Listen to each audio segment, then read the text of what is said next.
कोल्हापूरची खाद्य संस्कृती म्हणजे झणझणीत मिरची आणि चरचरीत मसाल्याची परंपरा. या कोल्हापुरी चवीचं सिक्रेट आज मी तुमच्या समोर ओपन करणार आहे. कोल्हापुरात लक्ष्मीपुरी आहे, माहिती आहे का? लक्ष्मीपुरी तिथं हाय जगात भारी मिरचीचं मार्केट आणि इथं मिळते सिक्रेट.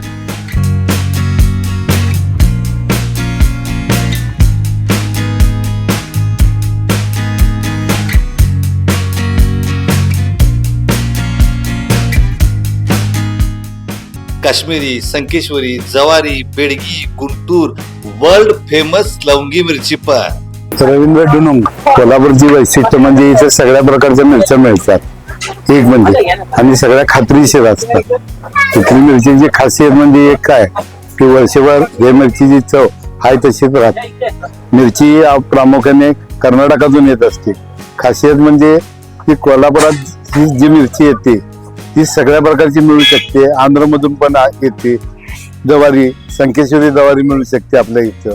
आणि खासियत म्हणजे इथे एक नंबरच्या मिरच्या सगळ्या ह्या बाजारपेठेत येतात. लो लेवलची 2 नंबर 3 नंबर मिरच्या अशा इथं काय मिळत नाही. रविवारच्या बाजारपेठेत पण असंख्य गिराईक येत असतात, बाहेरच्या गावातले, कोल्हापूर जिल्ह्यातले.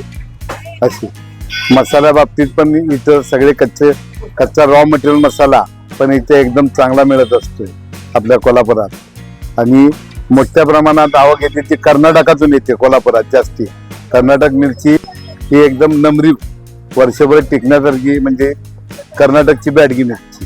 कोल्हापुरात लवंगी मिरची ही कोल्हापुरातली नसून ही आंध्रमधली असते आणि एवढी तिखट असल्या कारणाने त्याला कोल्हापूर लवंगी हे नाव पडलेलं आहे. काश्मीरी मिरचीचा लालपणा आणि लवंगीचा चटका घ्यायला महाराष्ट्राच्या कान्याकोपऱ्यातनं माणसं इथे येतात. नमस्कार, मी सीमाली जयवल्लभ गंधेरे. आज आम्ही आता कोल्हापूरला इकडे नोकरीनिमित्त राहायला आहोत, पण कोकणातून आज आम्ही इथे मिरचीसाठी खास आलोय. मिरची ही कोकणामध्ये सुद्धा मिळते, पण आम्ही कोकणी माणसं हे खास करून मांसाहारी पदार्थ खूप आवडीने खात असतो, कारण आमच्याकडे मासे हे मुख्य खाद्यपदार्थ मानलं जातं. आणि त्यासाठी म्हणून इथल्या ज्या ह्या मिरच्या आहेत तर या मिरच्या अतिशय उत्तम पद्धतीच्या आहेत आणि एक विश्वासार्हता आहे. आणि तो एक विश्वास आहे की कोल्हापूरची मिरची ही ठसकेबाज कोल्हापूर सारखीच असणार. आणि म्हणूनच आम्ही कोल्हापूरमध्ये इथे मिरची खरेदी करण्यासाठी आलोय. आणि तुम्ही इथे बघू शकता, इथे खूप उत्तम पद्धतीने आहेत. मिरचीचे दर फार चांगले आहेत. भले आज महागाई वाढली आहे पण ती परवडेल अशा पद्धतीने आहे. त्यांची चव चांगली आहे आणि म्हणून आज कोल्हापूर सारख्या ठिकाणी आम्ही मिरची खरेदी करण्यासाठी आलो आहोत.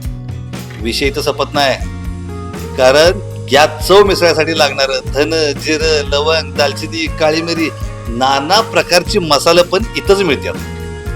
हे गोळा करायचं आणि करायची कोल्हापुरी झणझणीत चटणी. मग तुम्ही ती पांढऱ्या तांबड्या रस्स्यात घाला, नाहीतर मिसळीत ढवळा, चव मिळणार ती कोल्हापुरीच.